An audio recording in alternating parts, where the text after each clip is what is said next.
Ladies and gentlemen, it is time. Grab a cold one, crank up the volume, and join the show.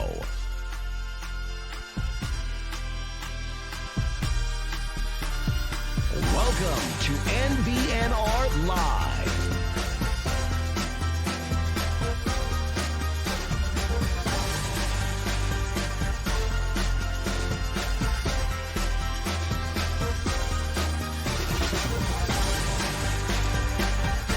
Here we go. It's no block, no rock.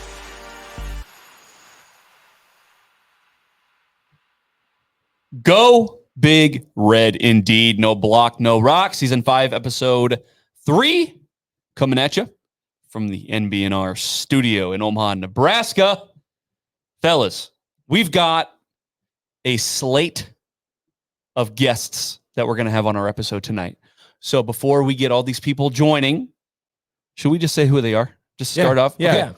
Former Blackshirt, Blake Lawrence, also the co-founder of Opendorse, who helps athletes make money through NIL deals and all those sorts of things. We'll ask him about the Colorado game, Opendorse, the craziest, NIL things that he's run into. I'm sure that'll all come up.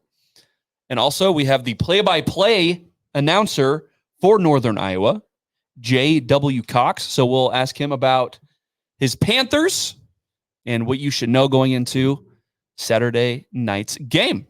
Before we get into all that, I see a smorgasbord of food here brought to you by Caniglias Mano.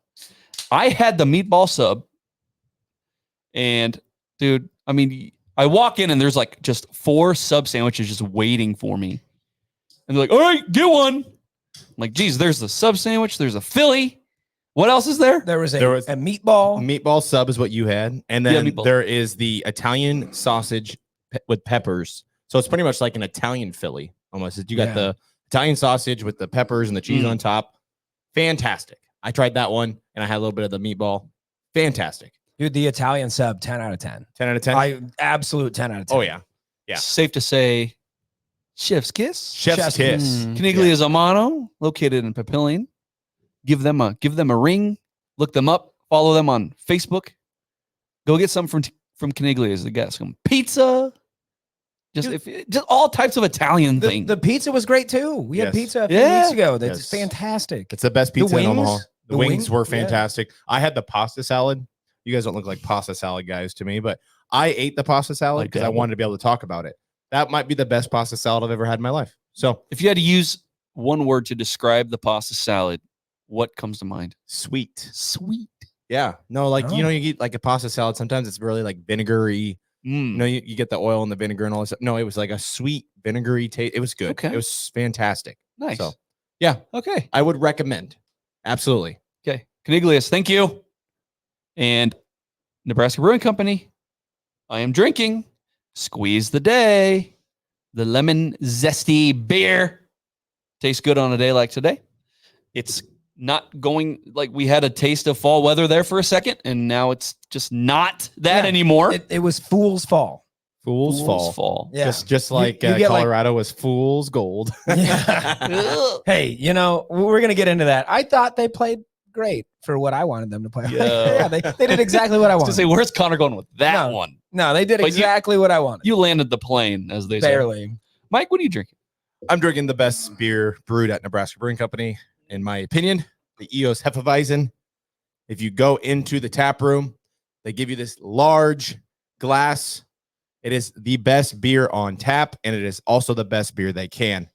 It's fantastic. It's got that banana-ish flavor to it. You can't beat it. Connor, go ahead. Say what you're drinking. See, Mike and I are going to argue on this, as we do every single week. EOS is a phenomenal beer. Phenomenal. Award-winning. Yeah, it is award-winning. Yes. But we disagree on what the best beer that we make is. I am sitting here with the Nebraska Pilsner, as I do most weeks while we have it. It is fantastic. Again, good for a summer day. It's nice and light, good for hot weather. But I want to see what Kyle Byers. I see 2 cans of 2 separate beers over there. Bro, he is double fisting. I got here a little early now. No, I started with Squeeze the Day because we were out of EOS, and then Connor pulls up and he's got more EOS Hefeweizen, so that's what I moved to. I don't know what else to say about it other than both of them are just fantastic beers. But you would probably say that they maybe are world class in And every glass. Oh, Wow. You know what? Do we Hey, need to think? Kyle earned that one. I shouldn't have taken that from Yeah. you. Yeah, You that's all earned right. that one. That's all Kyle. right. I knew not to jump in on that. Yeah. So I was just waiting for one of you two to finish that off. I feel bad. I didn't want to step. I didn't want to Kyle overstep. earned that one. He's I've never done it before, so it felt good. yeah. It felt good. You'll get used to it. Yeah. Okay. I'm assuming he's not in yet. He's not in yet. That's okay. That's And fine. there he is right there. Look at that. Oh, look, what timing. Timing is great. All right, he's in the waiting room. I'm going to bring him on here, Do it. and we will get started. Looks like he might have just walked away, so we're going to wait for him to come He back. walked away. There he is. There he is. There he is. There we go. And he's sitting down. All right, and here we He's go. sitting down. He's not walking away. There he is. Mr. Blake Lawrence. I'm in the show. I'm here. Hey, can I just get a throw the bones from you real quick? Is that all right? There it is. There it is. Hey, no block, no rock, baby. That's it. Put You- that in the intro. You believe in that mantra, right? No block, no rock. I gotta know what it means, but I'm in. It actually came up in the press conference today Yes. about how Matt Rule wasn't exactly 100% pleased with some of the blocking by the wide receivers, especially in the second half. The refs and all that. But that came up. Wide receivers blocking. If you don't block, you don't get the damn rock. Ooh, I like that. See? I respect it. I think those wide receivers get away with a lot of give me this, give me that, but you got to be blocking to get the respect of the team. So I like that. Freaking A. Uh-huh. So just coming off this win, okay? All the hype. Huskers come out of the gate, and especially you have a penchant for probably looking at this side of the ball, the defensive side of the ball. The Blackshirts, just give me your thoughts about how they played. What does Blake Lawrence have to say about the Blackshirts? Well, shoot, I'd say Bullock got my attention now. Yeah. And that I during the game, you start to, first couple games of the year, I've been detached from the Big Red wrap-up days for a while. I get to be a fan again, and I get to know the players in the first few games. And Bullock stood out. I was like, man, I got to know who this kid is, where he's been, where he's going. I like the way he played. And then Robinson's a freak, and we look different. There's a lot of same guys, but it just feels different. So I'm proud of the way the team's played, and yeah, we show up, man. We show up when you get off the bus. We're passing that test, and it feels good to feel that way again. See, and that's the thing is, I think with the Matt Rule team, what you would notice is that his defenses in particular were always salty. Like that was never really a thing that you would question with Rule. And you are really starting to see like these guys just play and look different.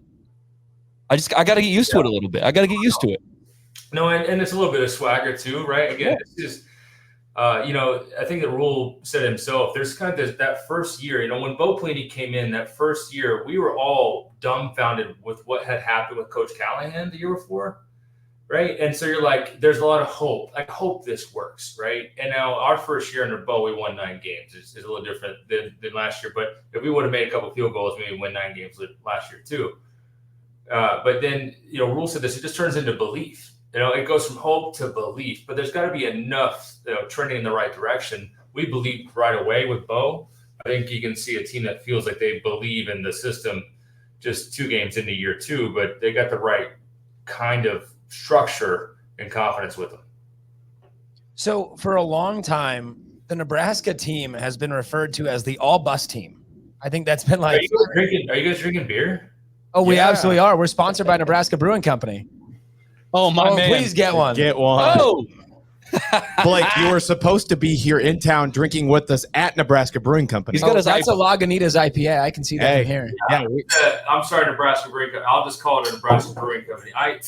I'm in Nebraska right now, but I was not able to get to you. So cheers to hey, no cheers. block, no rock. There you go. Yeah. Appreciate that. yes, sir. Blake, I know Cheers. a guy at Nebraska Brewing Company. We'll have to ship you some beer, get you some of that. You know, I live in New York City now, but so I'm not.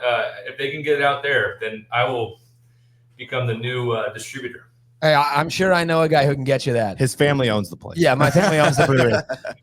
But so we, for the last like 5 or 6 years, a lot of people have talked about how Nebraska has been the all bus team, right? You get off the bus, they look the part, and then they get on the field, and we're not really fulfilling what we think we can do. I mean, we're only through 2 weeks here, but I mean, seeing like you talked about the swagger of this team. Not only are they have that coming off the bus, they have it walking out of the stadium at the end of the night. What is that like coming off that field? You know, you've got that swagger. How do you see that, working forward for this team? What's that impact like after 2 weeks? Like, we're 2-0. Yeah, we are 2-0. It's been, looking back, let's say the last 10 years, we haven't been 2-0. 2016. One time, right? Yeah. 2016. Yep, 2016. And I can tell you all that is something about playing football. Everyone knows that if think back to your high school days, think back to your middle school days, whatever it is, your first couple games, you're bound to screw up something, guys, And so getting that first UTEP win, even though they were a scrappy team, like you come out with a little bit of confidence, like we got some things worked out, we got the headset figured out and all that. And then you got to play Colorado, which is, they look good coming off the bus too, but we sent them back. And then now you can feel like year to year what it means to come out. Cause last year it would have been a little intimidating to go to Colorado, and the hype train around Dion was very real, and we fed into it and lost that game. And, man, I don't know. I'm proud. I'm just proud of the team being 2 weeks in, being 2-0. We need to have these types of games. We got Northern Iowa, should be 3-0. Like, this is the right type of schedule for a confidence building type of year, because you're going to need a lot of confidence in the back half of the year. Absolutely. Hey, Blake, so you obviously played in the Big 12. Mm-hmm. Do you have any memorable stories playing against Colorado, or maybe going to Boulder or anything like that? Oh, yeah, certainly. I'll tell you a terrible one. I haven't told a story about this before. Sure. So in 2007, we were 5-6 going into the Colorado game, right? So this is one of those games where Bill Gallahan, by all intents and purposes, was probably already out the door, okay? But everyone on the team was like, if we win the game, we're going to be 6-6 and go to a bowl. And so we went out for warm-ups, and we were wearing white jerseys, red bottoms. When we got back after warm-ups, we had white bottoms, like pants, and white cleats. At the time, we were wearing black cleats, red pants, and all that, right? And so we got to switch out and put on the all whites, and it was supposed to get us all hyped up, right? Defense was supposed to be jamming. We gave up like 56 points and lost the game. But we looked awesome. Now, little known fact, all of the gear that we wore, like the shoes, were from Wisconsin.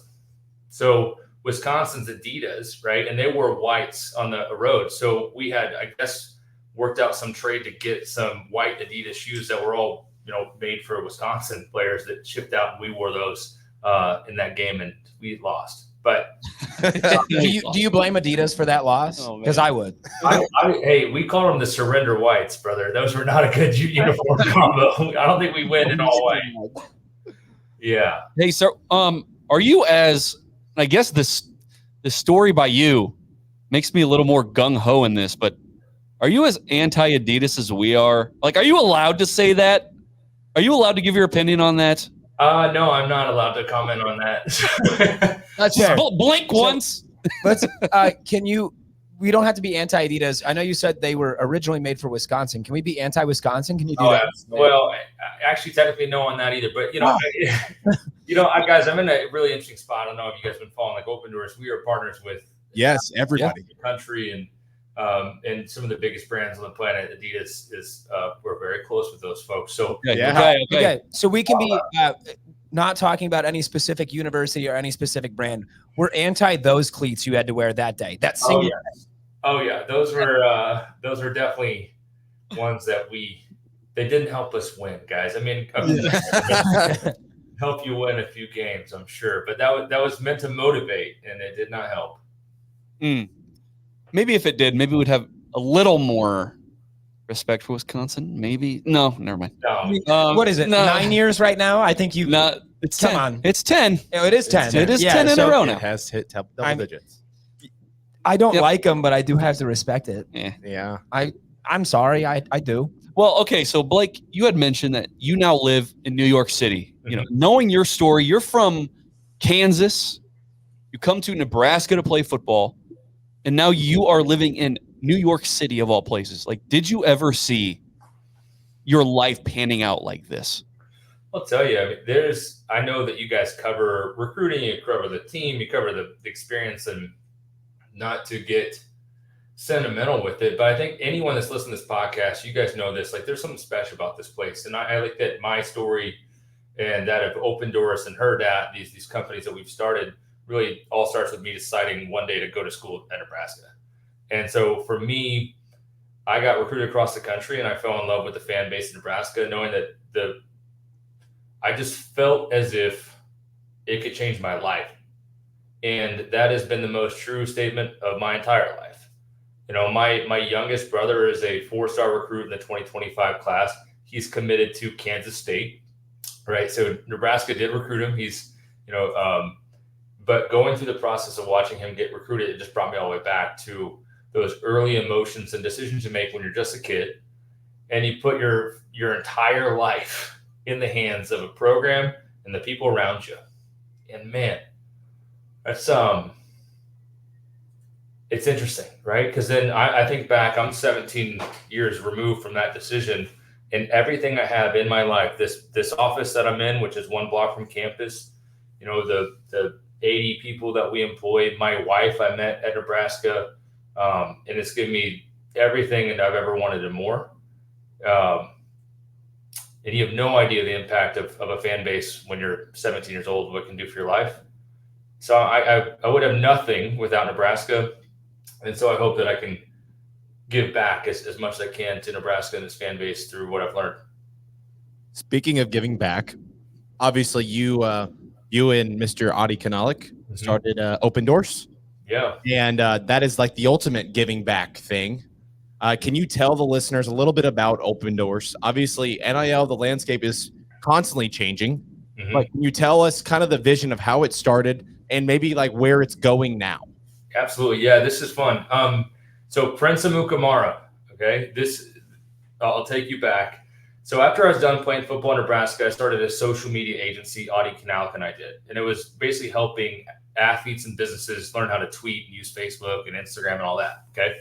And what we found out is that people like following athletes a lot more than like following the local car dealership. Again, I'm sure that none of you like log into Instagram like wanting to see an ad for Husker Auto, okay? But you do want to see what Will Compton's about to say. So if you have the right athlete say the right thing at the right time, like it is gold. It is perfect. It's like the actual best endorsement. So when Prince got drafted first round, his social media audience blew up, and we had a lot of businesses that wanted to pay Prince to tweet, right? And so I was helping Prince manage all that, but it was ultimately on him to like send out the tweet. Okay, he's contractually obligated. He had to hit send. And no matter what we did, guys, he would never actually do it. And it's not because he was like being rude. It's just he's Prince. You guys have ever seen Prince of McMara? Yeah, I saw him on Saturday. We literally saw him. I literally saw him on Saturday. Yes, walking outside the stadium. I dropped something. Yes, you did. I dropped my free car wash from the tailgate we were at. And then I went and picked it up, and I looked behind me. And I was like, "Hey, look, there's Prince McNamara." Yeah, there he is, and he's one of one, right? I mean, this guy is the most loving, happy, enjoyable, excitable guy. But like, he's probably gonna forget to tweet. Okay, so we built Opendorse version 1 just to automate Prince's tweets that he was getting paid for. So like, we built all these prototypes, guys, and we ultimately ended up, we had to make it Prince proof. I love where we're headed. And it ended up like you get an alert that says like you will get paid $5,000 if this tweet goes out right now. Green button, red button, right? Like that was it. Green. And hit the green button, tweet goes out automatically. He gets $5,000 in his bank account. Like that's Opendorse. Okay. So we started this thing to help Prince, and then the NFL Players Association got a hold of it. They heard about it. They flew us out to DC, asked if they could use it for every NFL player. Because at the time, sponsors were paying Travis Kelce and all these athletes from the league to tweet about Bud Light and EA Sports and Nike and Fanatics, and they were forgetting all of them were. So we partnered with NFLPA, then the MLBPA, NHLPA, PGA Tour, LPGA, Team USA, like every national governing body, like every Olympic athlete over in the Olympics, when they win gold, they get a deal from Hershey or Panasonic. Like all of those deals go through us, right? Wow. So it started off to help Prince, and now there's 150,000 athletes around the world use it every day. And we do a lot more than automating tweets. We process hundreds of millions of dollars in athlete payments each year. And we partnered with over 200 college athletic departments. They use our products to make sure athletes are fulfilling their obligations, like whatever they're getting paid to do, they have to actually do them in college. And so we track and make sure they're doing that.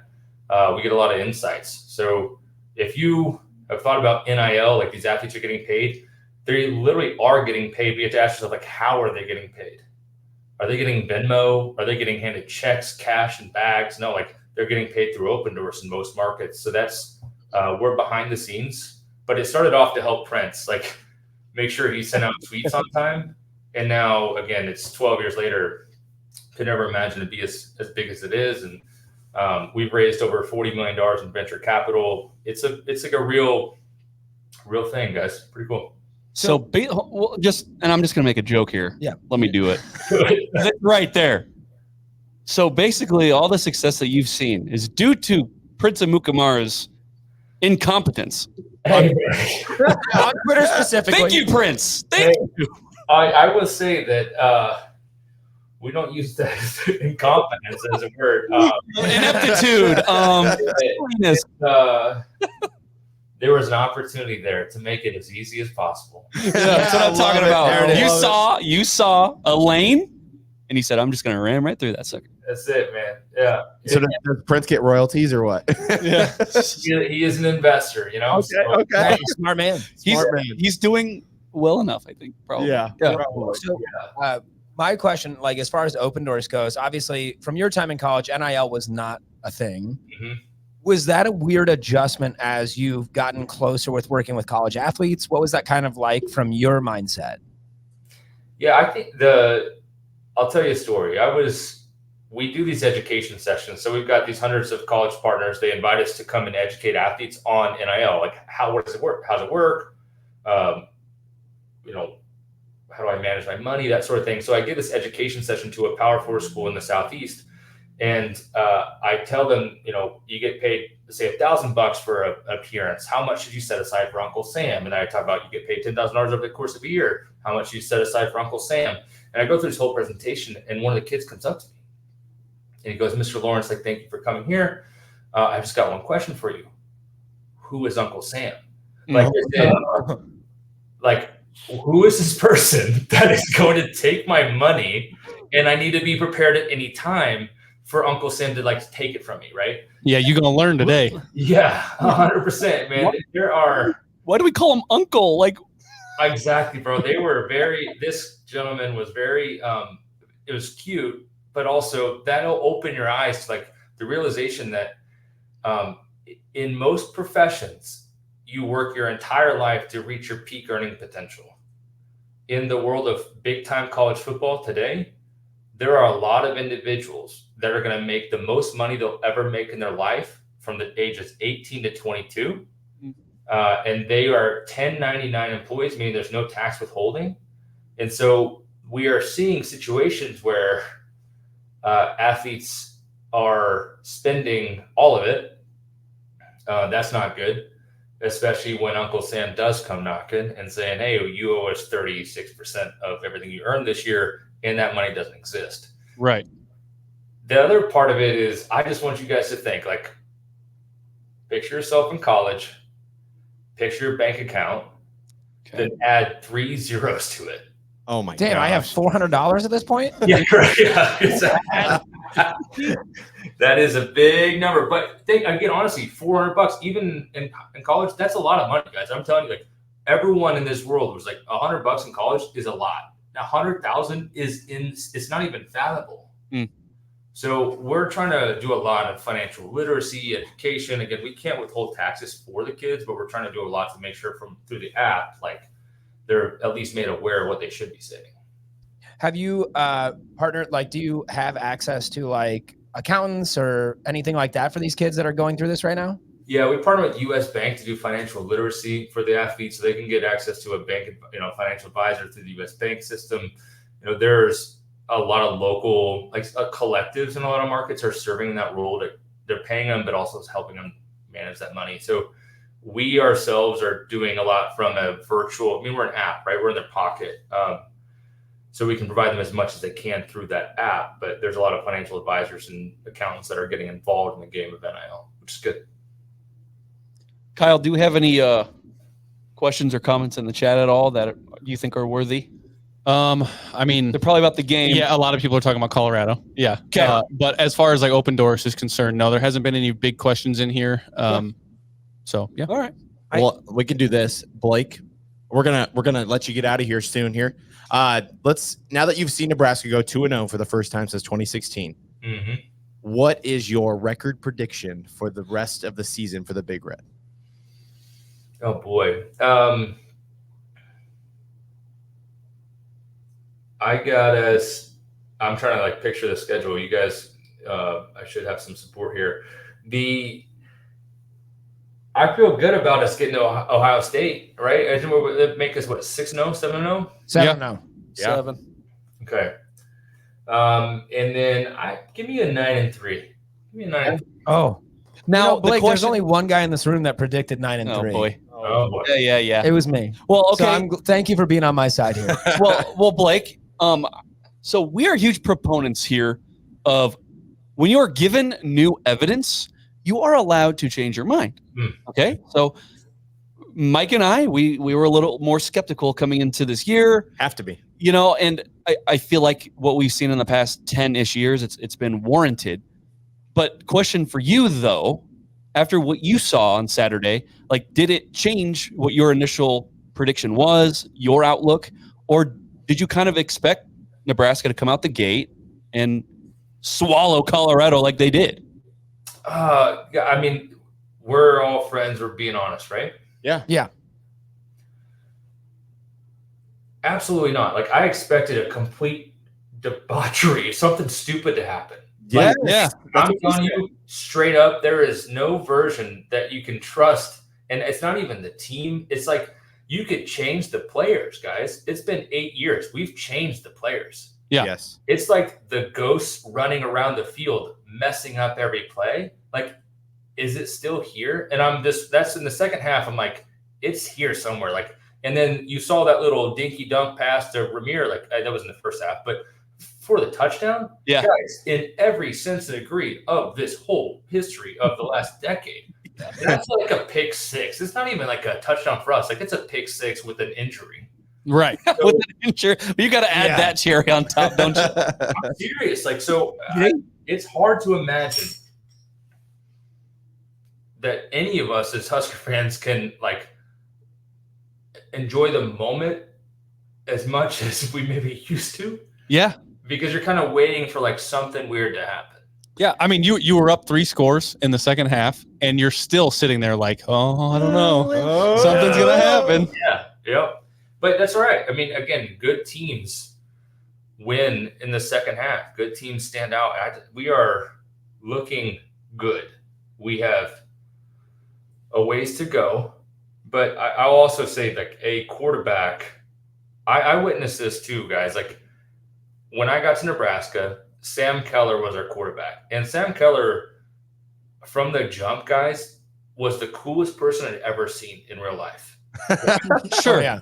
Like, you get to a party and you're a freshman, and like that's the senior. He's got a like an arm sleeve. He wears a visor at practice. His throwing motion was a little interesting, but yeah, coolest dude. When we weren't very good that year, okay, we checked the ball down a lot.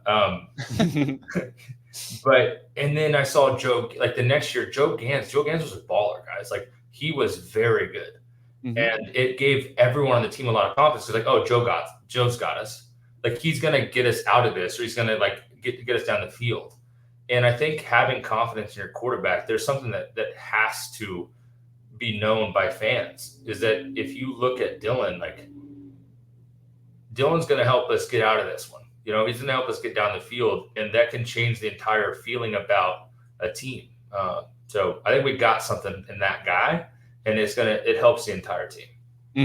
Yeah. So it sounds, Blake, like we're going to get you out of here pretty quick, but I want to say you mentioned earlier giving back, and I wanted to give one quick throwback. Years ago, in the first year of a class at the University of Nebraska called Sports Media Relations, you were a guest speaker in that class. You were, I believe, the last guest speaker of the semester. I was in that class, and had you not come to speak at that class, I probably would not be sitting in this seat today. So I wanted to say thank you. Let's go. Nice, dude. I don't know. Now he's sitting in this seat. Yeah, now they got to deal with me. You know what? This guy's kind of fucked up now. I want to apologize to everyone. Yeah. Well, hey, and on that note, I actually am employed by Herdat Sports. There you go. So, Yeah. so yeah, I do a lot of their videos. So I mean, you've. It sounds weird to see you've touched a lot of us in this room. Hey, cool, man. I Yeah. wish I was there in real life. I mean, cheers to that, though. I mean, guys, you are, again, it's a game. We recruit kids across the country to come and enjoy 5 years in this state. And you just hope that they leave an impact or legacy and opportunity. And I know that Nebraska gives every athlete a chance to make something of their time on campus. You guys are an example. I mean, again, I hopefully you like what you're doing, and it was good, or inspired you to do something great. And that's what's fun about what Audie and I are doing. We got a great team, great people, and if we can have an impact here in the state, here with our team, that's great. But again, I know that's a little bit deeper than maybe most, but realize it's fun. But these are young boys becoming men, and hopefully leaving an impact on the state. For sure. Couldn't agree more. All right. Hey, Blake Lawrence, all our listeners and watchers out there, we encourage you to go follow Blake, especially on Twitter. Great follow. Yeah, I got videos like crazy, man. I will talk. If you want to know about NIL, Nebraska football stories, I drop like random crazy football stories every Friday. So that's been a banger. So follow me, Blake_Lawrence. Yeah, that'd be good. Yeah, and Opendorse as well. Go follow them. Stay up to date on all these new crazy things happening in this world. So, Blake, thank you so much for your time. And, hey, let's make it 3-0 and just keep stacking. There ain't no block, no rock, baby. Hey, we love it. We love it. Thanks, Blake. Appreciate you. Thank you. Thank you, sir. Okay. Now, I mean, there's a lot to unpack there, especially the Wisconsin shoes. Okay. Yeah, I What? had never heard that one before. That might be a clip. I was waiting to say it. I was waiting for him to say, so yeah, we actually wore Wisconsin pants that night because we didn't actually have the white pants. That's what I was waiting for him to say. Because Or Wisconsin helmet with the W and you paint over it or but something. why were the white pants there on the road? That's what I was saying. Like they had to be Wisconsin pants, right?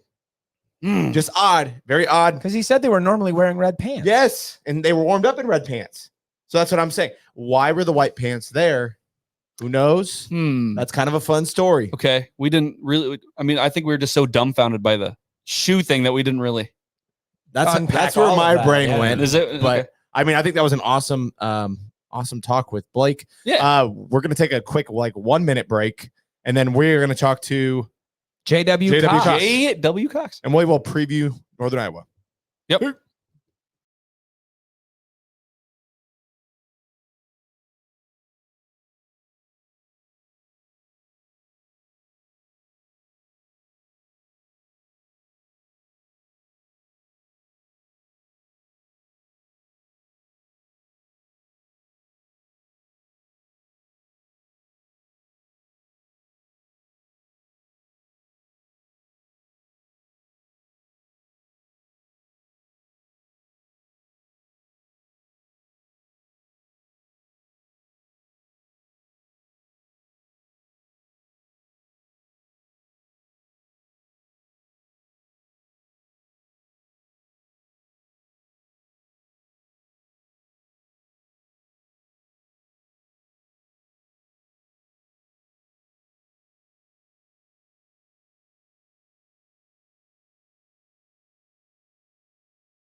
everything around me. Green, get the money, dollar bill, yo. We have the saying, no block, no rock.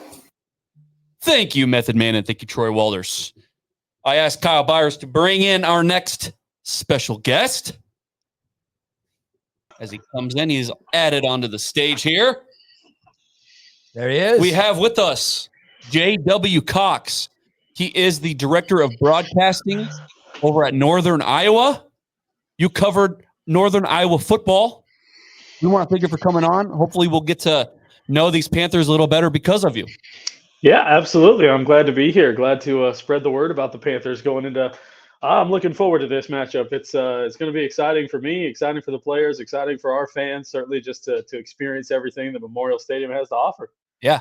So you said it right at the gate. You said, I want to spread the word about NIU Panthers. So we're going to let you just kind of give us all the information that we need about these Panthers coming and spread the word. All right. Well, I mean, what we're doing, it's funny. I talked to the head coach, Mark Farley, today, who's in his 24th season. He's the all-time winningest coach in our conference, the Missouri Valley Football Conference. So he's been around the block. He's played in these types of games. Obviously, we have some semi-regular series with Iowa State and Iowa. So we've done this type of thing before. I went up to Wisconsin several years ago, and some of those have not been close, but some of those have been close with some of the good teams that he's had. So the Panthers are used to punching above their weight and hoping to do that again. If they're going to do that, it's going to be with the ground game. It's interesting. I even saw Coach Rule already talking a little bit about how the Panthers present a different test than they have seen in the first 2 weeks, just by virtue of the fact that we're going to line up against anybody we play, and we're going to try to be the aggressors at the point of attack and run the football with 2 tight ends and a big offensive line and 2 really big running backs, one of whom was a young kid who used to go to the spring game at Nebraska. And so it's going to be fun. Ty Edwards, he's the number 1 back. He's rushed for over 175 yards on average in each of the first 2 games. That's the most that a tailback has rushed for in the first 2 games of a Panther season since a guy everybody's heard of, David Johnson, who went on to a big career in the NFL. He did that in 2013. And so it's been a while since they've had a productive guy like that. And then the number 2 back, Amari Bessick-Hickson, who did spend some formative years in Lincoln and then grew up and went to high school in Omaha. He's averaging close to 100 yards per game in the first 2. So that ground attack behind some pretty good offensive linemen and 2 really good tight ends is what the Panthers are about on offense. On defense, they're not going to be as big as most of the teams that you'll face in the Big Ten, and certainly not as big as what Husker fans are going to be used to for their black shirts. But it's a quick defensive line. It's a talented secondary and linebacking core, and so they've really come together with some pieces through the transfer portal and some new guys that Coach Farley does defense. That's his main thing. He was a linebacker here back in the early 80s. All-conference type guy. He's coached this defense for a really long time, even before he was head coach. So he's going to have him ready to play. Now you just got to line up and try to do it. So if that's the 90 seconds, I don't know how much that was, but if that's the 90-second introduction, that would cover it for the Panthers here in 2024. Yeah, that was pretty comprehensive right there. Yeah. A lot in 90 seconds. No kidding. I learned a whole hell of a lot right there. One thing that I've seen about Northern Iowa over the years is they really like to play the boogeyman. They really do. So what do you see about Northern Iowa? I know we got that really quick synopsis right there. You talked a lot about those running backs. You said your number 1 running back has 175 yards in the first 2 games.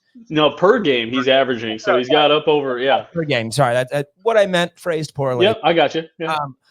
Outside of obviously a very strong running back core, from what I hear, where do you see that boogeyman for Northern Iowa? What is Nebraska maybe overlooking?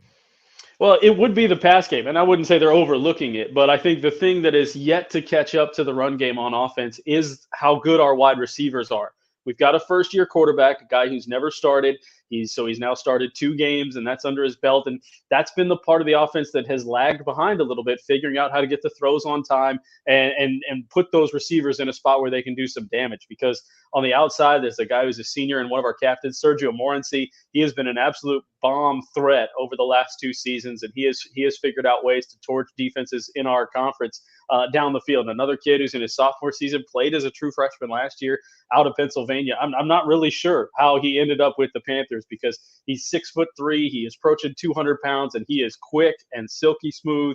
His name is Jaden Ellis Leahy. They call him Jelly, which is one of my favorite nicknames. But he is also very good down the field. Our tight ends in the pass game, Lane Pryor, who's out of Woodbine, Iowa, which is there in Western Iowa. He does just about everything for this team, and he also can be a pass-catching threat. And that's just a couple of them. So I think, to your point, if the Panthers are going to be in this game and find a way to spoil an afternoon or a late evening at Memorial Stadium, it's going to be not just because of the run game. They're going to have to execute there too, but offensively, they're going to have to find a way to get that pass game on track for really the first time this season. Aiden Dunn is the quarterback. He's done a very good job directing this offense, putting them in position to succeed. But when they can get the pass game rolling, that's when you're going to see this really take off from an offensive standpoint for the Panthers. So this past Saturday, obviously Nebraska had a bitter rival in the stadium in Colorado, and I was at that game. Most of my vocal cords are still in the north end zone. We're still recovering. But do you think that a team like UNI, who has been spoiler in the past, do you think they're prepared for what Memorial Stadium is going to bring with 90,000 screaming at you, and noise is going to be an issue? And are you going to prepare with some Bose speakers next to the quarterback's ear? Well, that is the one thing we do have, right? We play in a dome. We play in the Unidome, and it fits about 16,000 people, but it's all enclosed. So all the sound, and back in the heyday in the 90s when we were filling this place up, and Kurt Warner was the quarterback, and all that was going on there, some of the best games and seasons of Panther football, that was really loud. And Coach Farley, who was around for that, he would tell you that it rivals any big outdoor stadium just because it keeps the sound in, right? Obviously, you don't have the same amount of people, but it all stays in. And so, to the point of what you're saying, they can practice at a huge decibel level because they can. You got the sound system, they crank it up. Back in Black is one of Coach Farley's favorites to just pump over the top of his practice to at least make it tough for the guys to hear, right? So you get that kind of environment. But I did talk to Coach about this today in one of our weekly chats, happens on Monday mornings, and I brought that up, and he said there's just no way to prepare for it, whether it's Camp Randall when they went to Wisconsin, whether it's Kinnick Stadium when they've been to Iowa, Jack Trice. I don't think any of those three are even going to come close to maybe what you can put at Memorial Stadium and what I heard from what I've seen the videos from this past Saturday. So I don't think there's a way to truly prepare for it. You just have to find a way to absorb it when it happens and then move on and find a way to still kind of compete through that. And I think that's the knack that the Panthers are going to have to find themselves going into this week. So forgive my ignorance. I want to say that is NIU allowed to have helmet comms at their level right now? That's a good. I believe we are. Jared said to start. You and I. Yeah, that's all right. Later. You and I. We're gonna ride on those NIU coattails though because of what they did to Notre Dame. Like, so we're fine. We're fine with being adjacent to that. But that is a battle that we fight in a lot of places. 25. I believe we could have helmet comms in these games when you go up against an FBS opponent that can have the helmet comms. I think at the FCS level, the thinking is there's not a budget at every school for that. And so you can't, I mean, it becomes a competitive disadvantage, right? Like, so you at least have to give somebody the option to do it, maybe. It's not something the Panthers are doing now at this point, so they won't have that. But yeah, it's that would be a huge difference maker. But we've all seen it in NFL games and big time college games when you've got quarterbacks that still have to try to do this to hear. And I feel like, you're going to have to, the Panthers are going to have to find a way to make sure that their communication is solid, verbal and nonverbal specifically, to make sure that defensively and offensively in the right place. And that's been a battle early in the season, mostly last week. You've got a whole slate of new coaches on both sides of the ball, and that's something Coach Farley's talked a lot about, is kind of learning the communication styles of everybody, learning his vernacular. He's been around forever, and it's kind of bringing these guys onto his type of slang and what he's going to do. And this is going to be an ultimate test. This is going to be the biggest test. We're never going to find an environment like this. We'll have some loud environments. South Dakota State comes here. That would be the one that comes to mind. North Dakota State and North Dakota playing domes, and they get really loud. So there's loud environment experience. But again, it's just going to be something that until you're in it, you're not really going to be aware of just what it's going to do to you. So JW, we had done, pretty minimal research on UNI. It is what it is. But the one thing that really stood out to us as people here that have grown to appreciate special teams, because it's been a bugaboo for a long time and it's been overlooked. And it's come to bite us in the ass a lot of the time. A lot. So I read correctly that you and I did not miss a field goal all last year. Is that correct? That is correct. And a lot of that we had we did last year have a guy named Matthew Cook, and he was one of the all-time best. He ended up being a captain his last year. And I don't know about you guys, but I don't hear a lot of kickers that become captains. And so there's a lot that Coach Farley liked about him. He was from Cedar Falls, so he grew up right down the road from the stadium. But UNI, from a place kicking standpoint, has a huge tradition of place kickers that have been fantastic. Brian Mitchell was a guy who just went into the Hall of Fame 2 weeks ago. And he was fabulous. The dome helps, right? Like you can come inside and you know it's going to be 72 and calm, and you don't miss. You don't miss a lot. We've had some really good, consistent kickers. We've got a punter right now, Noah Pettinger, who's the current record holder in yards per punt in UNI history, which is saying something. So that was a part of the game that let us down a little bit. We had a punt blocked against St. Thomas, and then there were some personnel issues. So that's going to be certainly an emphasis this week. I've talked to Coach Farley about that, but the Panthers also blocked the punt. So, special teams giveth and taketh away. So we'll see what it becomes. I kind of jumped in on your question, though. I don't know necessarily where you were going with that, but I think I was just pretty much glazing NIU. Yeah. UNI. Why do you keep saying You're messing me up, man. Because I didn't help with this choice of shirt, though. This is the old logo, so I didn't help you out.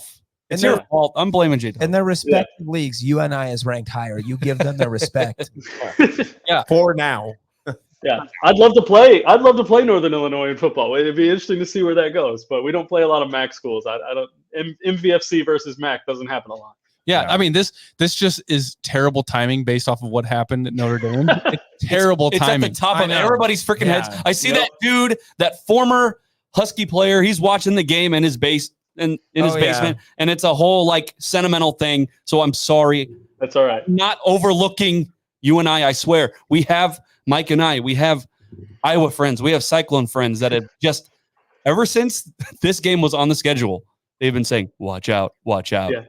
And look, I'm like, yeah, this is Nebraska. We've been bowling in 7 years. I'm watching out. I watch out. Don't worry. I'm not overlooking your Panthers, I swear. This is I get it. This is football related, but also not totally. UNI has to have some campaign for their fans called You and I, right? Like that's just free money. Like come on. I don't know. Yeah. Hey, it's here to win this game. Yeah.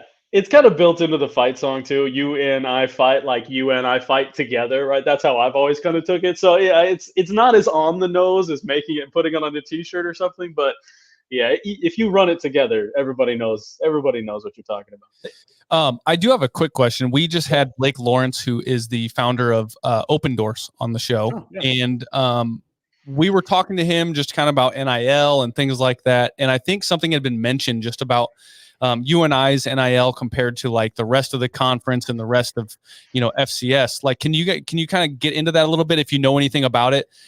Because it truly is like at this point, it's kind of like the talking point for most conferences and like who's leading the charge in the NIL field and things like that. Well, I mean, and that seems to be the next battleground, right? I mean, we've all been around this sport long enough to kind of see where it's evolved from, okay, I want to play for this coach in this style, to I want to go to this place because it's got this facility, whether it's a stadium or the training facilities. And those were the kind of arms races. And now there's no doubt about it. The arms race is, what are the opportunities you can provide me along with football, basketball, whatever it might be. And that is a huge point of emphasis here for you and I.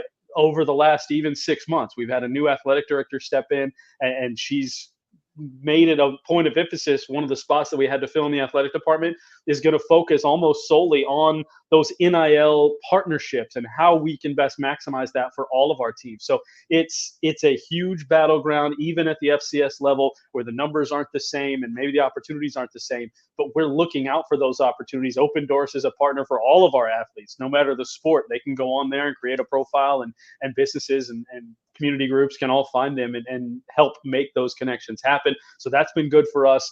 Obviously our basketball program, they've helped lead the charge with that for men's and women's basketball. We've had a great group of donors and supporters that really early on were saying, hey, this is going to be the future. This is what we have to do. And so they've helped that.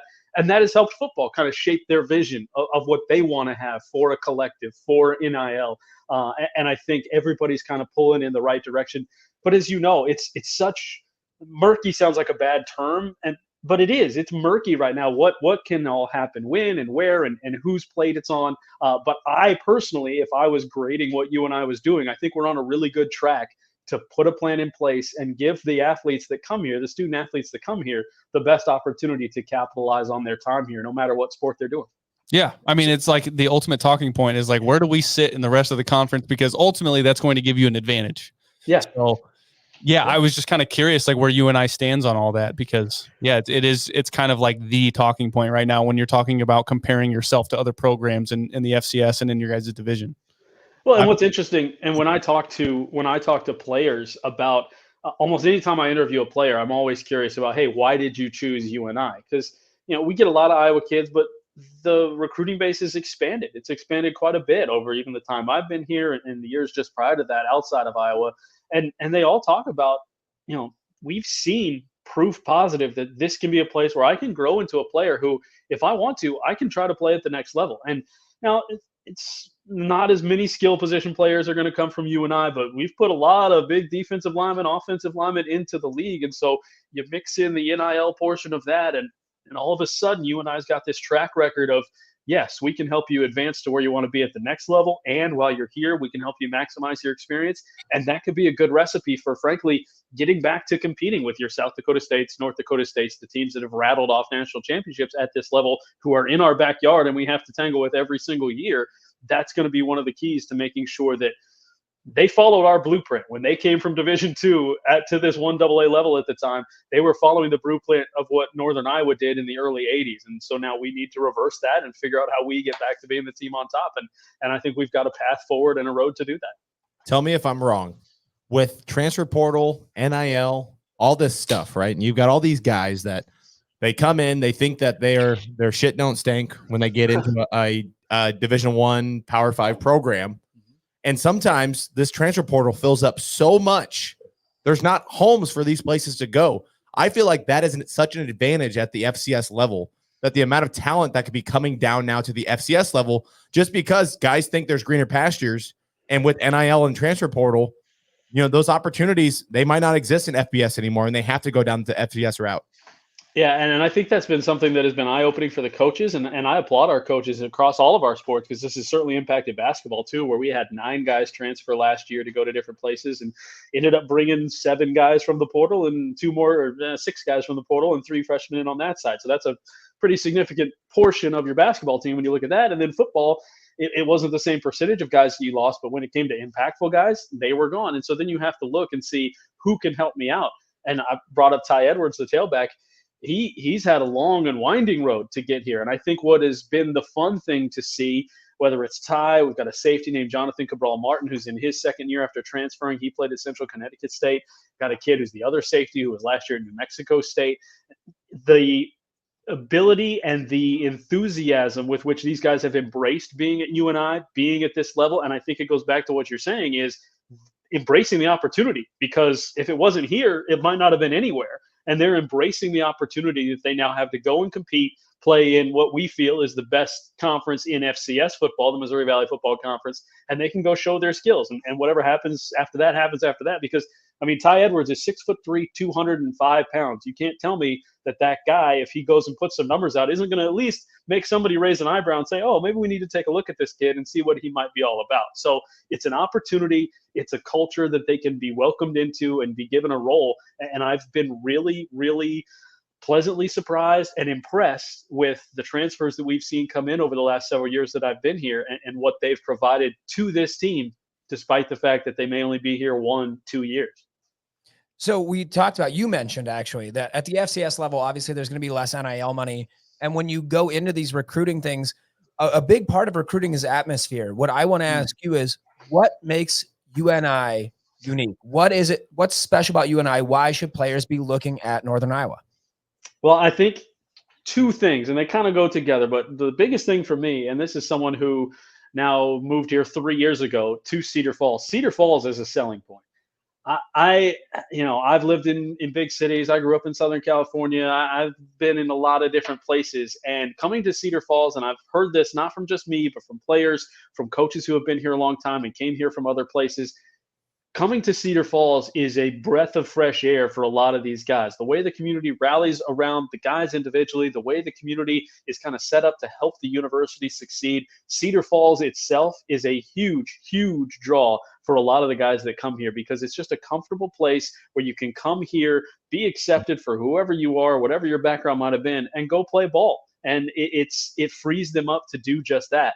And then that atmosphere, we have the Dome. The Dome is, they say the Dome is home, and it has been something that this university has been so proud of since it was built in 1976. It was one of the first dome stadiums on a campus, kind of helped set a path for us going from the Division II level to the 1AA level. Without the Dome, they probably don't do that, because you don't have a facility that is even close to being good enough to be at that level. And not only that, it got them good enough, and it had them compete and have one of the best facilities at one point at the level. Now we're trying to restore it and do a lot of campaigning to get some money now that it's 50 years old to bring it back up to that standard. But I would say, being in this community, the Dome and the people that come into it, now you got to win, right? Like it's slipped. COVID didn't help, and then haven't been to the playoffs the last 2 years. And so, as Nebraska fans know, right? Like, Nebraska always shows up, but when you're not winning, you lose a little bit of an edge. That's why things were so crazy both after, and that's why I think things will be even crazier on Saturday, right? Because 2-0 and ranked and all of this that comes with winning. When the Panthers do start to find that groove again and start winning games again at a high level as they had, the fans will be there, ready to support. They'll be loud. This will be one of the best environments in our conference. And those are two of the biggest reasons that I've heard from players, that they like to be here, that they're happy that they made the choice to come here, and that they tell players they should. Quick story on that, transfer portal, all that. So our wide receiver we talked about, Sergio Morency, he is from Florida. Again, I haven't really talked to him enough to figure out why exactly he made his way from Florida to here. But in the transfer portal, his best friend is a kid named JJ Derville. He was his high school quarterback, all-around athlete. They were best buddies. JJ's mom convinced Sergio to play football in the first place. Well, JJ's looking for a new home after New Mexico State had a coaching change last year. Who does he call? His best buddy, Sergio. And Sergio tells him, hey, this is a great spot. Great spot for all the reasons I just talked about. Mm-hmm. And now JJ Derville's our starting strong safety. So players pay it out and prove it out by telling that to other players. And I think that is the best example of what I'm talking about with the community and the environment and the chance to succeed at UNI. And just real quick, if that JJ Derville ends up having a game-saving interception, I'm going to say get rid of the damn portal. Yeah. I don't like that. Hey, so while we have you here, and I don't know how exactly you want to handle this, because you are a part of the university officially. Yeah. Scoring prediction from you? Oh, I don't know. Do I Herb Street and say I'm calling the game, so I can't give a score prediction? Honestly, it would be tough, because this is what I'll say. I'll say, I don't know that it's going to be high scoring. I think back to, and I'm not going to compare us to South Dakota State, who won a national championship last year. They says 2 years ago now, but they also won it that year. They started their season against Iowa, and everybody knows how much Iowa struggles to score the football. So I'm also not comparing Nebraska to Iowa on the bad side either. But that was a battle. Like Coach I referenced earlier, Coach Rule talking about the Panthers are a different animal than trying to spread it out and throw it all around and score a bunch of points. Mm-hmm. Long way to say, I don't know that there's going to be a bunch of points scored. I hope so. I hope not, because that means our defenses come in and made things tough on Nebraska. And I expect Nebraska's defense to make things tough on us running the football. So I don't expect a lot of points. And that means me being hopeful that the Panthers can come in, be physical, stay healthy with the starters, obviously, and get out there and impact this game. So that's where I'll leave it, I guess, when it comes to a score prediction. I'll talk maybe, I hope and expect it not to be one of those big, certainly not a shootout game. I don't know if the Panther offense is there quite yet. So if it's a shootout, it's going to be a long day, because that means probably a lot of Nebraska points. But I'm thinking low scoring game and a battle, and I'm looking forward to having some fun. Hey, I don't think I could have heard a more wishy-washy, more. I won't blame him. I'm also running for mayor, so no, I just I get it. He's PR trained. The best political answer I've ever heard. Yeah. JW, just a heads up. If you are, I know you're coming to Lincoln. If you're bored and you're there early and you're like, what do I do in Lincoln, Nebraska? Feel free to come by our tailgate. We'll take care of you. before the game. We'll be there bright and early. So Just be in touch. Just be in touch, you know how to find us. I will. I appreciate you guys having me on. Talk a little about the Panthers. Always fun to spread the word. So Yeah, Absolutely. I would wish you luck. I wouldn't mean hey, it. you don't have to. I wouldn't. We're done. We're done now. The nicest is over now. yeah. Panthers by 1 million. Cats by 1 million. There we go. Great prediction. Okay, hey, thank you again, JW, and we appreciate you taking the time out. Absolutely, guys. Have a good one. You too. Thank you. Okay. UNI, Yes. not NIU. I meant to call you out on it, but I didn't want to stop you in the middle of that. Dude, your speech today. You've been rumbling, stumbling, I went into the end I zone. went to bed at like 1 o'clock in the morning. Oh, wow. Oh, you poor thing. Imagine Listen. going to bed and you have no voice and your kids are jumping up and down doing stupid shit and you can't yell at them to stop. Yeah, how did that sound? It wasn't good. My voice is almost back, so we're good. Wow. I heard you cough a couple times like Yeah, that might be one of the few times that I've been coughing, not because like I'm sick or anything, because my vocal cords are just like, fuck you. you destroyed me. I hate you. So, am I too early? I know we just asked Mr. Cox, JW, if you will, JW. what his scoring prediction was. Am I too early to get into this for us? Do we want to Yeah, go into anything? because- I think so. Well, I just wanted to say this real quick. We had mentioned it during Cornhusker Counseling, which is after every Husker home game, the morning after at Hurdat Sports Bar and Grill in La Vista. 11 to noon. from 11 to noon. So either come visit us and heckle us or watch live. I wanted to say this, guys, and like I was talking with Ravi earlier, and he expressed his disappointment in me. He said, I saw your video. You picked Colorado to win. I'm very disappointed in you. Which made me think of you two, Kyle and Connor. And I'm gonna get biblical for a second. Let me get biblical. Oh yeah, He's got his Bible on his yeah. laptop He's right he's a now. big religious guy too, so this Listen. will be fun. So, John 20:29. Oh boy. Do you know this one? No. Why? No. Why would I know this? The only thing I know right now is Matt 2024. Just it'll all make sense, okay? Then Jesus told him, because you have seen me, you have believed. Blessed are those who have not seen and yet have believed. That is you two. That is Connor and Kyle. Kyle, Because they didn't see, but they still believed. Kyle, does that mean did you say blessed? Blessed. Blessed are we. Blessed. There is a So place in heaven I'll for tell you what. Me and Mike are going straight to hell. I'm gonna stare you guys straight in the eyes. Oh boy, here we go. I forgive you. Oh good, you should. I forgive you. Because we've had to forgive you every episode for the last 3 Not every years. episode. I believe I missed 2, maybe 3 We don't games need to last make year. this a whole man. referendum. I forgive you. I just wanted to express, because Mike and I, we have been big proponents of we need to see it. And the seeing has been sawed. Yeah. Mike, Yeah. like we did. Just don't check. Didn't we? Don't check TikTok. Those TikTok comments apparently just totally misunderstanding the whole point. They don't freaking read, right?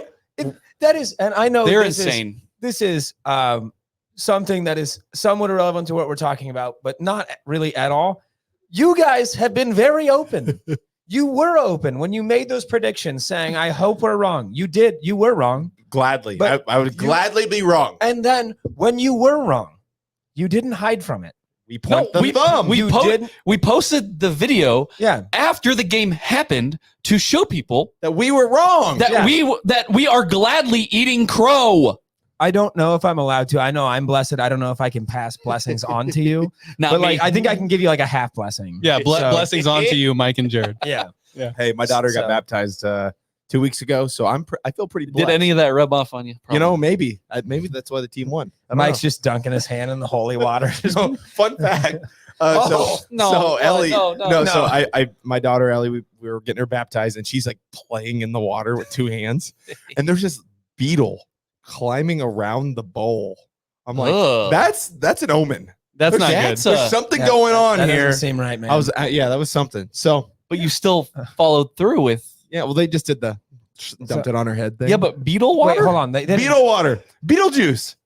Beetlejuice. Oh, don't say it 3 times. Okay, so are we ready to get into scoring predictions? No. Yes. No. No, No, we're not. We're not. Okay, No, he's got some Colorado stuff. oh, we're back on to Colorado. Kyle's 3 beers deep, and the latrine is looking real nice Oh, over no. here. Who the hell is Latrine? Stop it. Hey, where's Michael Severe at? Is he watching? Somebody help me out here. No, I just want to reiterate that now that I've seen Nebraska come out of a game like this where everybody is watching, there were moments that happened in the game that now in hindsight seem minuscule, but at the time could have been one of those momentum changing plays that went the wrong way, but it didn't happen. And we could talk about Colorado's dysfunction, how the football for them is secondary to like everything else, it seems.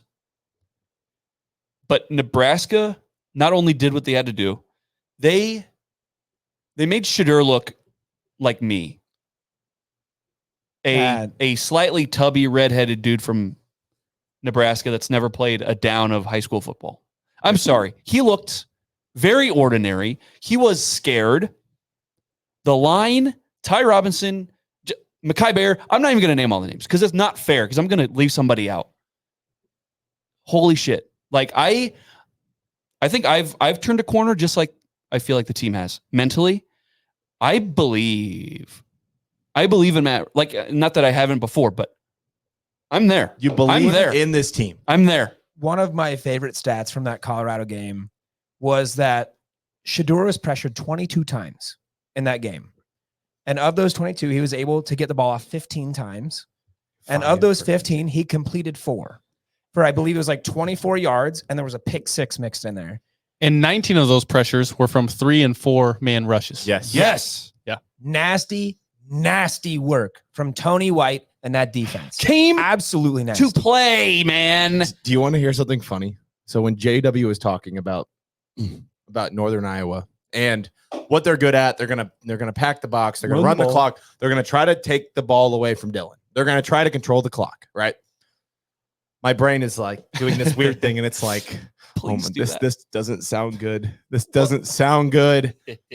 And then I stopped and I took a deep breath, Mhm. and I remembered Northern Iowa has never seen a polar bear up in close and in person, and they've never seen a white gorilla up in person. Hey. That defensive line is going to feast on Saturday. Listen, and and you want to say you believe? I believe that defense is the real deal. Salty, nasty. Honestly, another part that I think UNI, not NIU, UNI, Just call them Northern Iowa. It's really easy. Northern to do that. Iowa. Dude, if I'm one of those linebackers or one of those DBs right now, you know who I'm scared of? Dante Dowdell. My man put like 2 plates or 3 plates in Shiloh's arm, shattered that arm. That man goes out of his way for contact, is not scared of it. And so, yeah, like I get Northern Iowa, their run game, that running back 175 yards a game right now. Mm-hmm. Has, like you said, hasn't played a polar bear, No. hasn't played a white gorilla, No. Never seen it. but And They they're also- not behind glass at the zoo, bruh. another scary thing. Did you guys see the depth chart for this week? It's officially an OR room. I mean, we got Ramir and Dowdell as number 1. We've got Orrs in the second slot. Like, it really is an OR room now. Yep. Yes. Like, that running back room is scary. So, like, do what you want to do, but this offense is going to be hard to contain. Well, and Shiloh was just recently in the OR due to Dowdell, so it is kind of funny. That's good. Now I want to ask Mike though. Are you with me? Are you there yet, or are you still kind of like? Can you do it against? Can you play the way you did against a Wisconsin or Iowa? No, And then you'll be there. I don't want to go that far. I want to see how they play. I am with you. I believe in this team. I do think that this team could go higher than what I predicted at 7-5. But what like the real test, and it's kind of a shocking one, just based on how we kind of saw Illinois, is like I want to see them play like a physical team. And UNI is kind of like a wannabe test like that, where it's like they're going to try to like punch you in the face, run the ball, control the clock. I want to see that. We've seen 2 spread teams where they want to throw the ball around the yard. True. We have not seen them play a traditional Big Ten type of team. Yeah. So to that style, I still want to see, but what I've seen so far, I believe that this team is different. Like there was a time in the game when Tommy Hill intercepted Shadir. Nothing came out of my mouth. I could not make a noise. I didn't know what was going on. I just stood there and I was like, but I couldn't, nothing was coming out of my mouth. I thought I was screaming. I didn't know what was going on. Mm-hmm. That's never happened since I've owned season tickets at Nebraska, and I've had them only since the Mike Riley era. Yeah, he's a season ticket holder. He is. Yes, but I'm just saying, I've never experienced that in Memorial Stadium. So I think I am starting to believe in this team. I would like them to not fall into a trap against UNI, but I think they are so well coached, especially after listening to Matt Rule today talking about this team's going to do something completely different, and you got to be prepared. And I don't think they are going to overlook anybody just because of who Matt Rule is. All you need to do is say Notre Dame. Yeah. Well, Yeah. So I know we had a brief mention of, can you play like this against a Wisconsin or an Iowa? I'm going to paraphrase one of, in my opinion, the greatest football quotes of all time. And I know not a lot of people love this guy, but it's from Bill Belichick. Not worried about Wisconsin or Iowa. We play Northern Iowa. Yeah. Any question that comes through, we play Northern Iowa. Don't care about anybody else. Right now, I'm worried about Northern Iowa. And to that point, I think the latest chasing 3, assuming I am retaining everything correctly, the thing that I love is it's not even about the opponent. It's you. Mm-hmm. And I think that's what a big Tom Osborne thing was. It's like, do your job. It's all about you. You are your own opponent. Dude, it has always been Nebraska losing games because of Nebraska. Yes. That's how it's been the last 10 years. The talent has always been here. It has. I don't care what anybody says. There's always been talent. It's just always, and Blake Lawrence said it was a ghost. We've said it's something in the water. Same point we're making there. Always a mental fog. And dare I say it might be drifting off somewhere else. Hopefully it's drifting off into Kinnick. Iowa City or Kinnick, right? Because wasn't that kind of funny? I mean, you can get the laugh track going, Kyle. Oh, shit. Wasn't it funny that Iowa lost to Iowa State by a game-winning field goal? Isn't that refreshing for Nebraska fans to see Iowa losing a close game? Honestly, I don't even find that to be the funniest part. I found the funniest part to be they showed it in Memorial and the crowd went nuts. Yeah. Like that was great. Yeah, you can call that Jack Trice West. So on Saturday for years, I had, for whatever you want to call it, the ghost, the something in the water. I had been saying that to get rid of it, you had to sacrifice Lil Red on the 50-yard line. And it would seem this year that I may spare Lil Red's life. Wow. So good for him. So you're not a murderer. Nah. Yeah. Hey, real quick, Connor, we've got a comment in the chat. It's from the other Dave. Other Dave. And he says, I can't find a line on this game. I can't either. Yeah, I couldn't find one either.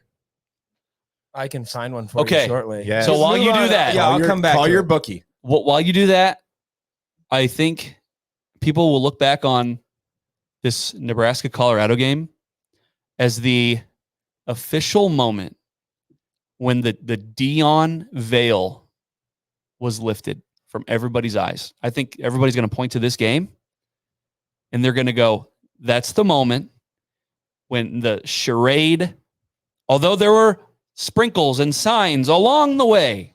Yep. This was the night when the veil was lifted. Yeah, I think Dion is going to be fired by the end of the year. Mm. He will no longer be at Colorado next season. And it's funny, I saw this stat today. It's been going wild over Twitter. Heinrich Harburg, in 7 less starts, has more wins than Shadir Sanders. Just let that sink in your brain. Heinrich Harburg, who is still on the team at Nebraska, who has not started a single game this season at Nebraska, has more wins than Shedeur Sanders does in 2 seasons at Colorado.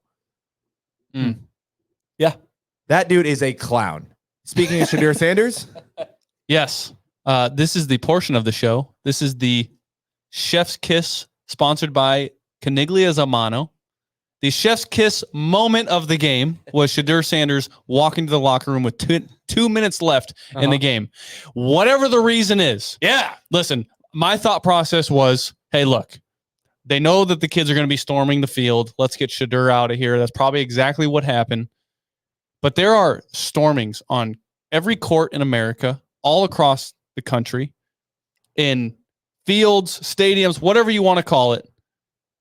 And you don't see leaders of your team just saying, you know what? Yeah, we're down 3 scores. You know, we're not going to win this. I'm just going to call it a day. I'm going to go hide in the locker room to make sure that nobody says anything mean to me. And I'm going to go sit this one out. You go ahead and throw the backup in there so he can get his ass kicked for 2 minutes. I'm going to be chilling in the locker room whenever you guys get done. Chef's Kiss is the Chef's Kiss sponsored right by here. Caniglias Mano. Chef's Kiss. absolutely. It's a chef's kiss when Deion Sanders, Coach Prime, trots out a quarterback that is not his son. Yeah. Chef's fucking kiss. To touch on this, and it makes it, to me, honestly, a little bit more sweet, is the fact that from what I have heard, Shedeur didn't walk off that field on his own. Yeah. He was told to go in that locker room knowing that Nebraska was going to storm the field. And whether you agree with storming the field or not, that is up to you. It happened. They did it to us, whatever. Storm it. But from what I have heard, he was moved into that locker room because they were worried about Shedeur reacting to it and potentially getting into an altercation with a fan. If that is the case, that is not confirmed. If that is the case, what does that say about character? I don't know. Also, to touch back on our comment from the other Dave that said he cannot find a line on the Nebraska Northern Iowa game. This is the first time in a long time, I will tell you, there isn't one. Yeah, that's weird, right? No, to me, that says it is so lopsided in Vegas's eyes that they're not going to take any money. Yeah, okay, but hope that's hold not on, the hold on. case. They'll I hope always it's take not. your money. Ohio State, every Yeah. other week, it has a line that's like 55 or whatever. Yeah, like they played it's- Akron and it was like a 50 something. Yeah, like they'll Yeah. take your money. Well, so they always will take your money. it's one of those things that sometimes with an FBS versus an FCS, that lines just don't exist. But I looked through, I'm not kidding you, like 8 sites just right there. I pulled up the aggregate. Nobody has a line out yet. If there's going to be one, I would expect to see it tomorrow. But if they're like, typically they're out by late Sunday because they want to get the dumb bettors in. Yeah. If you want to get to more accurate lines, you always look on like a Thursday or a Friday night. But there's nothing so right now. far. No lie. Quoted from one of my favorite movies, Mean Girls. The number does not exist. The doesn't number does exist? not exist.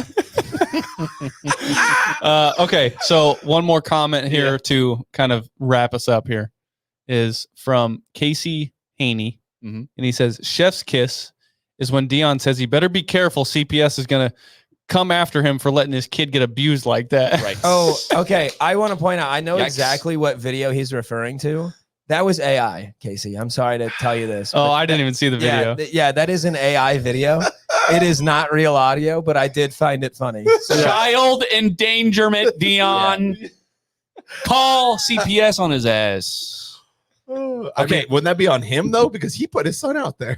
Yeah. yeah, it is not real audio. It's an AI. If you watch the video, if you come across it, the lips obviously don't match. It's like we've had a few AI videos put out there. We need another one soon. Yeah. I think with this season, the way it's going, you need to get those mental juices going, Jared. Did you guys see the breaking news? No. We're breaking Well, news, it's isn't it? not CMC. No, here, let me pull it up. It's kind of a big deal. I'll show you. But Is it you the would have breaking it. news that I found out I can do a thumbs up from my mic. Is it stand? Nebraska related? Okay, yeah, it's Nebraska related. It says breaking news. Big 12 referee Mike McCade has been named Player of the Week. His stats on the day were 21 penalties for 209 yards. My man. I broke that news today, by the way, guys. That is not real, but it people sure liked it. There's nothing more that Nebraska fans love than to shit on refs but they had the right. I know, but it's just one of those things. Here's I something. want to see you motherfuckers try to do that shit. Here's something insane. Nope. So at work today, our head brewer, Tyson Arp, who historically not a sports fan, has tuned into Husker sports more recently because, why not? And 'Cause we're even winning. he came up to me today. He was like, seemed like a lot of penalties, right? I was like, yeah, no, he did, man. It was A man who has historically not watched or tuned into football all that closely even realized that officiating crew sucked. It was bad. They sucked. It was they bad. did. They sucked for both sides, and yes, it negated a lot of nice shit that Nebraska was doing. And some good things that Colorado did. Yeah. It negated it was that. both sides. It was That's- both sides. That's why the breaking news had both stats for penalties, because I think it was ridiculous on both sides. And you guys, when I'm sitting in the stadium, I don't get to hear the broadcast. And so I rewatched it today. Right. Terry McCauley is a fucking idiot. That dude is a fucking idiot. I remember one time he tweeted at me. I was calling him out on an NBC Sunday night game. And I was listening to the broadcast today because I had to rewatch it because I like to just listen to what they have to say. And I heard Colt McCoy had a pretty rough day. Terry McCauley is a fucking idiot. Everything he said was the opposite. His opinion is worthless. Well, was he worthless or the officials in general? officials in general? Well, I think it's a little column A, a little column B. Because that first one was the targeting against Colorado that was overturned, but it should have been targeting. Yep. Anyway, it was rough. What's targeting, rough. anyways? Speaking of that, if Matt Rule, he is appealing Mackay's first half suspension for targeting with the Okay. forearm. Apparently now forearm targeting is a thing. It's in the rules. I saw it in there. You can, if you lead with the forearm, forcible contact with your forearm, that's going to do some damage to somebody's head that's wearing a helmet. Right. Yeah. So, that's pretty cool. Yeah, every coach in America appeals those, and we're not going to see him in the first No, half. he ain't going to play in the Hey, you know what though? Silver lining. I want to see some Vincent Shavers action. Mm-hmm. So V9 let's go. or V10. I Well, guess. why not one more? Just trot another one out there. All right, we're sitting at an hour 25. Let's wrap this Scoring one up. predictions or no? Yes. Let's do it. Real quick. Okay, Connor, since Okay, so obviously I was not on the episode last week. I did have my unofficial at the tailgate at 31-10, which means through 2 weeks, I am off by a combined 6 points. This week, I have it at Nebraska 42, Northern Iowa 7. Okay. He really doesn't think the number exists. It doesn't exist. No, I think it's going to be lower scoring than that. I think that they're going to try to own time of possession, control the clock, do what they can, use the whole play clock. I'll say 31-7. I want to say 37-10. So they're going to score as much as Colorado did. Why not? There's such thing as garbage TDs, and That is true. hey, funky things happen. Okay. Okay. I'm going to say 38-6.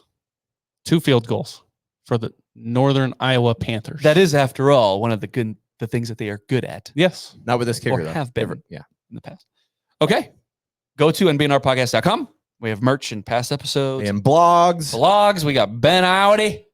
Red Zone We got- Reflections. We got Emily Kading writing for us. Eric Morrow wrote for us today. Eric Morrow. Yes. I love Shout Mr. out to Mr. the Morrow. OG NBNR. Mr. Eric Morrow wrote us an article about Colorado and just the program in general. Taking a turn, kind of like we just did. Taking a turn. Are you buying in? It sounds like Eric is too. So make sure you Good. guys go read that. Ben Audi has been shouting us out on 1620 The Zone. Keep doing that. We Shout out appreciate Ben. him. Make sure you tune into him on Mondays at 8 a.m. so you can listen to him shout us out. No, he has some good stuff and he writes for us and he's doing a pretty good job. He knows ball. He knows ball. Listen to him. All right. What do you say we sign off?